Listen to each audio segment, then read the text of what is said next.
Joining me now, the beacon of truth in America, Congressman Republican Walter Jones, 3rd District. Like every week, I got to have my Walter Jones fix.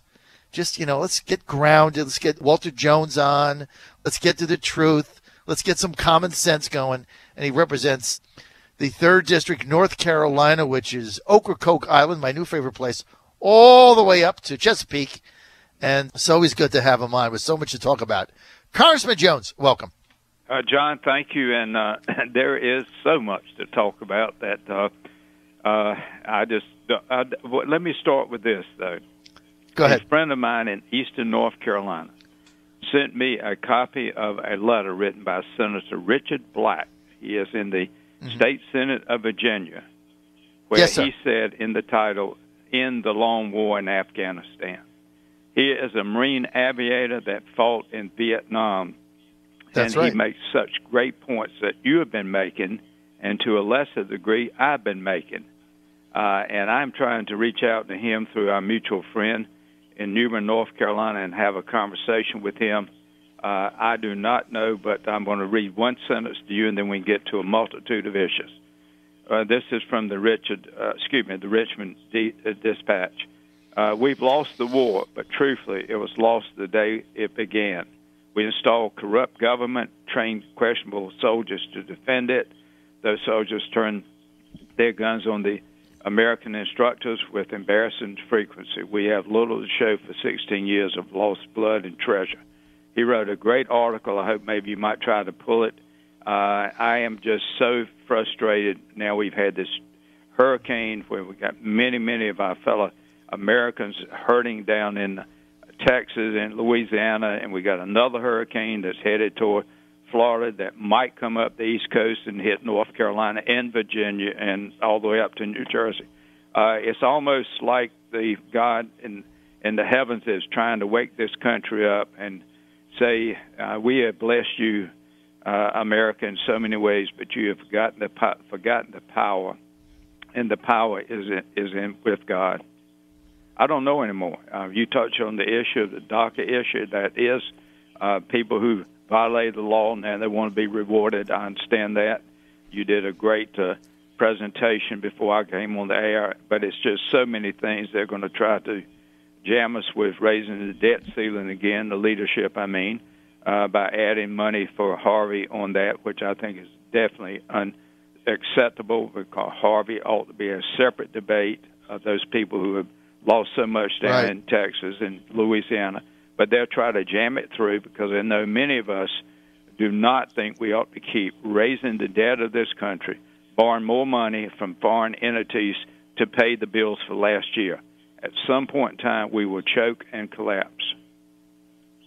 Look, I think you're right. Number one, Senator Jacob Black's a friend of mine. He's been on my show many times. Oh, great. I'll reach out to him today, and I'll give him your number, tell him we talked, and get him to get in touch with you. He's been an ally in this battle. But look, I think you're right. We had Tom Garrett on a few moments ago who was really upset that the administration is threatening to tie relief money for Harvey, which is going to be in the billions of dollars, as you know, could reach $100 billion. And they need $15 billion immediately, and they're going to tie that to a clean debt ceiling. And he was saying that this really needs to be separate action. But again, here's what's frustrating. You guys control Congress. You control the speakership. You control the Senate. If you want it to be a separate bill, why don't you just make it a separate bill? Well, that's the leadership, and I am going to have next week a letter to Paul Ryan. I'll send you a copy and accuse him of supporting waste, fraud, and abuse in Afghanistan. If you won't let us have a debate, then you must support waste, fraud, and abuse of the taxpayers' money. It's the same thing with this issue of putting on the Harvey money on raising the debt ceiling. It is absolute blackmail, political blackmail. And I know some of my colleagues are frustrated and fed up. I don't know if they're fed up to make a change or not, but that's about the only option we have, because too many people up here will just fall in line and not cast a tough vote. There's no way I can vote for this if they're going to couple this with the debt ceiling increase, because to me that, again, is political blackmail. They just jam it through just like they did with the health care bill. You and I have talked about that a few months ago. It just continues. Exactly. The leadership continues to think they can get by with it, and at some point in time, there's got to be a large number of members of Congress that say, no, if you're not going to give us a chance to meet our constitutional responsibility to represent the people through regular order, then we're going to make changes. Okay, so it is blackmail, right? That's exactly what it is. They're going to tie it together. And I understand why the administration, Congressman Jones, wants a clean bill. They don't want to shut down. They don't want to deal with that. They want to get the tax reform. I get the philosophy behind it, and I know you and I are not on the same page on it, but I get what they're trying to do, and I get your position. I'm sympathetic to both sides, but I think tying Harvey to this is just extortion, and it is blackmail, and it's not fair to the people in Texas that have suffered so much, and I think this has got to get separated out. Let's remind our listeners, right? Harvey's going to cost upwards of $100 billion. Let's remind our listeners, since we started these Middle Eastern wars, of which we have gotten no results with any of them, you know what the price tag's up to now, Congressman? $2 trillion. $5 trillion since we started. $5 trillion with a T. It's going up. And we have nothing to show for it.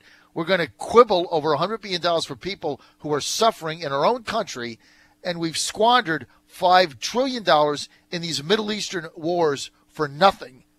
And with that came death and dismemberment. Well, John, that's why a lot of people voted for Donald Trump, because he said we're not going to build empires around the world. And now he's sending more troops to Afghanistan. The people are frustrated. There are other issues I agree with Mr. Trump on, but I don't agree with him on sending more troops and spending billions more over in Afghanistan. You got the article, U.S. pays $50 million for luxury cars, weapons, booze to mentor Afghan intel officers. We paid a British firm $50 million. The firm took the money and bought Aston Martins, which are $250,000 car, a Bentley, which is about the same price, and Porsches. And then, in addition to that, $1,500 on alcohol. And in addition to that, the executives paid their wives who did nothing big salaries. That's the taxpayers paying that bill. It can't keep going this way. Well, they are, because they can, and because nobody will hold them accountable, and because Paul Ryan refuses to have a debate on it, even though we had Scott Taylor on last week, who assured me he went in Ryan's office and they had a dust up, and he assured me that Ryan assured him that there was going to be a vote. There'll be no vote. There'll be no vote on authorization of military force in the House of Representatives. Maybe Kane can get one in the Senate. I doubt it.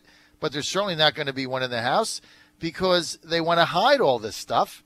And at the end of the day, they're beholden to their donors, who are beholden to those that profit off these wars. There's so much money to be made, they can't help themselves. So they just keep the machine going in perpetuity, and they're fearful of a debate. You know what, Congressman Walter Jones, when you're afraid to bring a debate into the light of day and out of the darkness, why?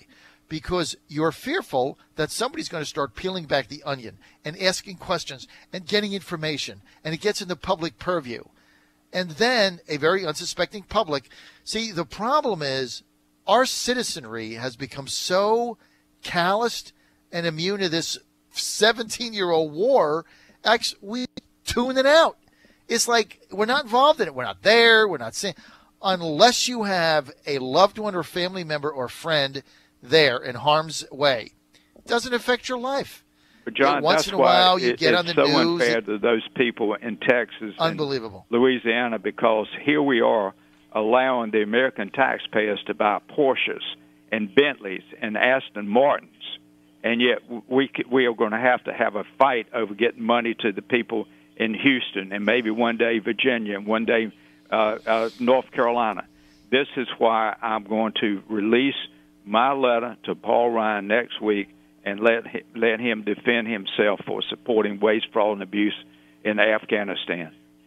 You Let said him do it. $5 Hold trillion. accountable. If we didn't have that $5 trillion debt, then we could take some of that money and make sure that these programs to help people who've lost so much in hurricanes could be helped. But no, you can't do it all, because when you try to do it all, you fail. Okay, Congressman Walter Jones, spot on. Republican, 3rd District, North Carolina. Congressman Jones, let's get to DACA. Now, the president effectively ended the program yesterday. No more applicants. 690,000 DACA recipients in the program that have 2-year work visa deferment waivers. Many of them can reapply for another 2. That's what the Attorney General laid out yesterday. Any application that's already in is going to get processed. But the program ended yesterday. Nobody else can apply. Now the president's saying, well, Congress has to act. Let me ask you a question. Act on what? Amnesty? That's all they can act on. What are you going to act on? Well, I don't know.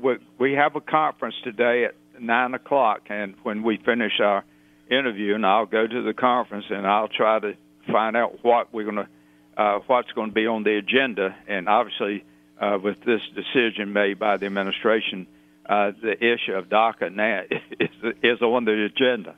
So I look forward to hearing Mr. Ryan, who I think supports giving these young people whose parents came here illegally and violated the law. So it's going to be an interesting 2 or 3 weeks up here, because I just don't know how in the world, with all the problems we're faced with, we're going to deal with this.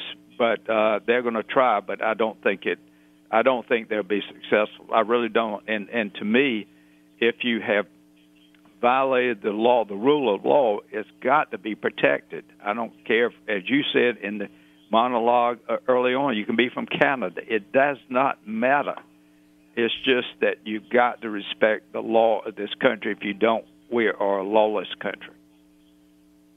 If you have no laws, you have no country. If you Right. apply the laws subjectively to certain segments of society and carve out others, you have no country. I mean, this is basically it. I got a speeding ticket in Washington, D.C., going 35 in a 25. It's $150. I broke the law. I've got 2 choices. Pay it. Well, 3. Pay it, go to the magistrate and fight it, or don't pay it and eventually get arrested and call you up to post my bail. Those are my options, right? I don't get a carve out because I drive to Washington. I got to pay the fine. It's crazy. Now, here's my question. There's going to be a push here for amnesty for those that are in the DACA program now.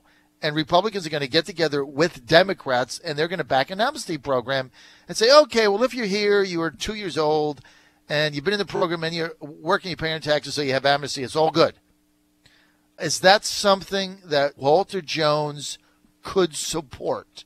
No, because, again, I feel the pain. I really do.